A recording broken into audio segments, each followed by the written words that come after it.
Welcome to Season 5 of AIHA's podcast series, The Healthy Workplaces Show, where we explore timely and informative topics about occupational and environmental health and safety. Today, I have the pleasure of speaking with AIHA CEO Larry Sloan. Today, we're recapping key highlights from AIHA's December National Town Hall. If you couldn't tune in, this conversation breaks down what you need to know about where AIHA is headed, the priorities shaping the OEHS profession, and what it all means for healthier workplaces moving forward.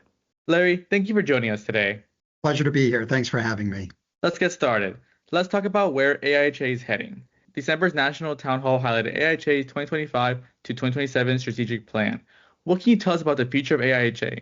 I think that last year was transformative on many levels, but I think our future is bright, and I'm going to list just a few examples of why I say that.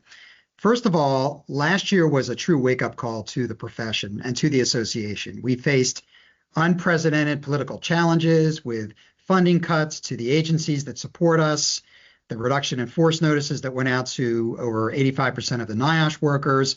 We had a rally to the cause, and we submitted over 9,000 letters to elected officials when we launched our Restore NIOSH grassroots campaign. There's more of that in the future, and I'm just delighted that the membership has stepped up to exercise really a grassroots effort. We need to be better at telling our story to policymakers, whether it's a Republican or a Democratic administration. I think we've learned a lesson that we need to speak up and speak out and explain what these agencies do for the better functioning of worker health and safety and our communities. Looking ahead to 2026, we're going to be ramping up our state level advocacy, which I think is going to become more critical as the federal government efforts are curtailed or reduced. And then switching gears, I'm really excited about AIHA Connect 2026 in New Orleans. We've got some exciting changes for the expo. We've got a new senior executive symposium that we're hosting on Sunday and Monday that's going to be designed to help connect emerging and AI technologies with OSH programs. I'm also very excited with our LLCs. We're continuing work on our new sensor performance testing accreditation program. We're doing some exploratory work in our proficiency analytic testing program on agricultural, microplastics, and PFAS tests. So there could be some new programs and new revenue opportunities for the association in those spaces. And I'm excited about our new pipeline initiative. How do we reach out to undergraduate college STEM students and get them aware of the fact that occupational health and safety is a very dynamic and financially rewarding profession? And then finally, I'm really excited about our heat stress app. We rolled it out phase 2 last year. We've gotten our first sponsor. Very, very happy to hear that Slate Safety has stepped up. And we're now going to be leveraging our relationships at the state level and figuring out a way that we could work with those states that have heat standards on the books to further promote the app.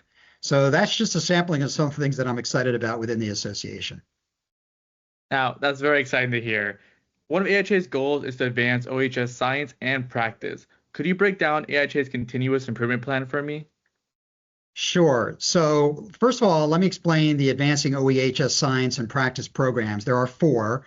One is, and the first one that came out of the gate is called Defining the Science. And that was really for us as an association in collaboration with ACGIH to create a national research agenda. The next one is the state of the art versus practice. And over the last several years, we've launched a series of surveys to help us better understand, with all of the great knowledge that we published over the years, are practitioners utilizing that knowledge in the field in their daily practice? And if not, how do we close the gap?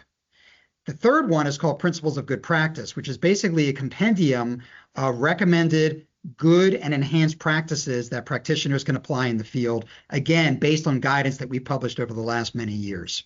And then the last one is called Improving Exposure Judgment, or IEJ. And that's about using IH statistics to help you analyze data sets. So the continuous improvement plan is basically built upon the IEJ and the PGP coupled with the state of the art versus practice. What we're going to be doing is creating a roadmap for the practitioner, and each roadmap will be focused on a different rubric. So when you think about the principles of good practice, if we go back a couple years, the first rubric that we featured in the PGP was on airborne chemicals. And then the next rubric was on hearing loss conservation. So think of a continuous improvement plan as basically a roadmap for the practitioner to understand how to get from where they're practicing the profession today to where they could be practicing aligned with enhanced practices based on our guidance. Now, there were a lot of new and updated resources mentioned during the National Town Hall. What excites you the most about the education and practical tools AIHA is putting out right now? Well, first off, I'm very excited about the quality of the abstracts that were accepted for AIHA Connect 2026. As always, it was a very highly competitive process.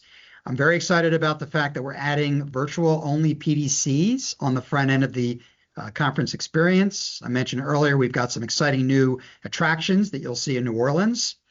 Switching to EHS generalist materials, we're doing more to promote the association to safety practitioners and EHS generalists.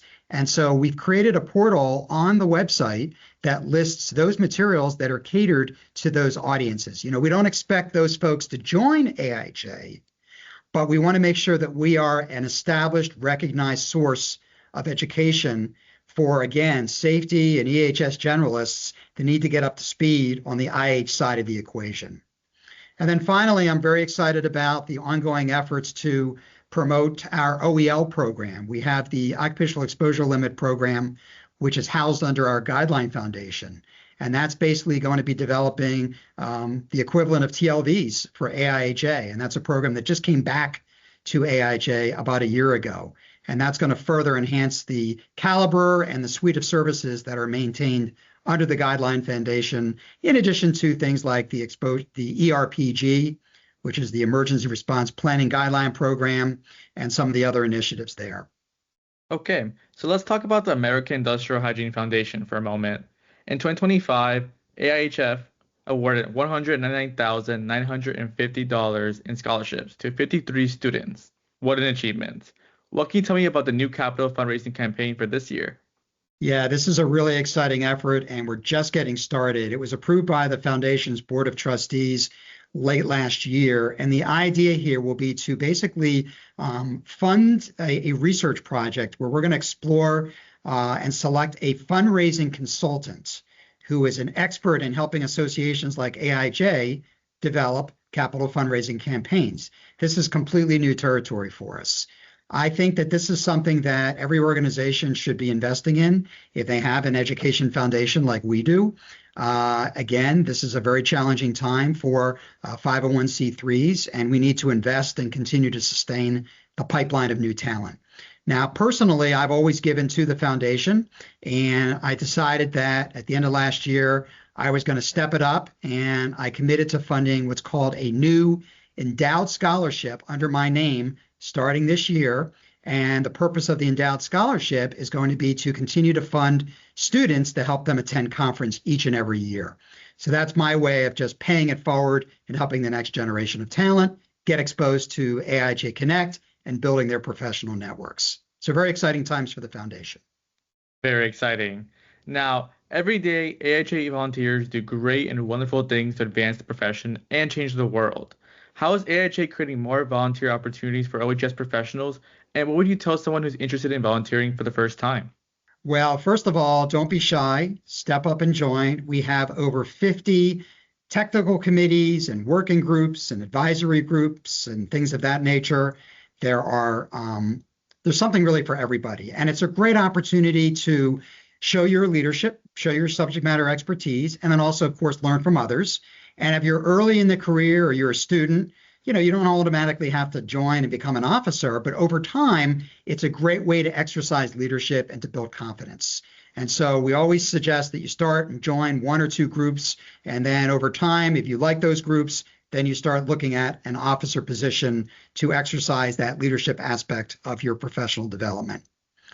We're very pleased that, we continue to review the caliber of work across all of our volunteer groups. We have sunset some of our committees over the years. Some of the committees have been combined together, and that's good because less committees means there's less need for volunteer group officers. We want to make sure that people who are contributing in any of these committees are doing so with purpose. We don't want to just have a group for the sake of having a group. And sometimes there's an alignment of two different committees, and it makes more sense to bring them together. In addition, we've developed a whole array of what I'll call advisory groups, which are a little more strategic in nature. And we have, for example, the Indoor Air Quality Advisory Group, which is a liaison between AIHA and ASHRAE. We have the TSCA Advisory Group that works very closely with EPA. And then we have the Human Capital Advisory Group. So these are higher level groups that often provide strategic direction to the AIHA board. So regardless of where you plug in, whether it's an advisory group or one of our many technical committees or a special interest group, there's lots of opportunities to exercise a thought leadership role and help contribute to the greater good of the association. Struggling with the science behind odor detection, threshold values, and their practical application? AIHA University is hosting odor thresholds in practice, tools, science, and case studies for IH and OEHS professionals. Earn 3.5 contact hours at this live virtual PDC on February 25th. One thing that really stood out to me was how much emphasis AIHA puts on impact and awareness for last year. What apps and publications are you most proud of? Well, last year, as I mentioned earlier, we released version 2 of the heat stress app. And so now that particular product is designed for all kinds of workers, both outdoors and indoors. And so we're going to be continuing to amplify that app. I'm very proud of the IH Calculator app that was launched last year. That was produced by the former Computer Applications Committee. And that's really a tool to help you in the field to navigate those complex formulas that you had to master when you sat for the CIH exam. I'm very pleased by the updated wildfire technical guide that came out last spring. There's a lot of concern about how remediation is occurring across the country in areas like Los Angeles and places within Colorado that are typically, victimized by wildfires, urban wildfires. So the wildfire technical guide is an excellent resource, and we'll be continuing to update and refine that guide as we receive additional intelligence. And then finally, I'm excited about the release of updated versions of the IH Core Competencies document and the IH Pro Pathways document. Both of these documents are very beneficial for those that are early in their career, and it helps one guide their professional pathway as they go from student to early career to full career position. So that's just a small sampling of some of the publications and products that we released over the last year that I'm very proud of. And I'm very excited to see what comes out in 2026, of course. Yep. Let's switch gears to AIHA's advocacy work. In the fall of 2024, AIHA surveyed its members to develop a list of the top 10 public policy priorities. What are the 2025 to 2026 public policy priorities, and how is AIHA implementing change? Great question. So the top 5 public policy priorities are in this order. Number 1 is thermal stress. Number 2 is noise, hearing loss conservation. Number 3 is pipeline development. Number 4 is natural disasters. And number 5 is TSCA reform. And so what we've done in collaboration with our government relations consultant called What Works Institute is we've created what I'll call policy documents that help better frame the policy topic and also to help frame what AIHA's position is. Whether we're talking to federal or state level policymakers, we want to make sure that we have a clear set of talking points. Each of these documents also includes template letters that can be used if you're reaching out to your elected officials. Now, in 2026, while we do expect there to be some activity at the federal level, I think that a lot of the activity is going to be held at the state level.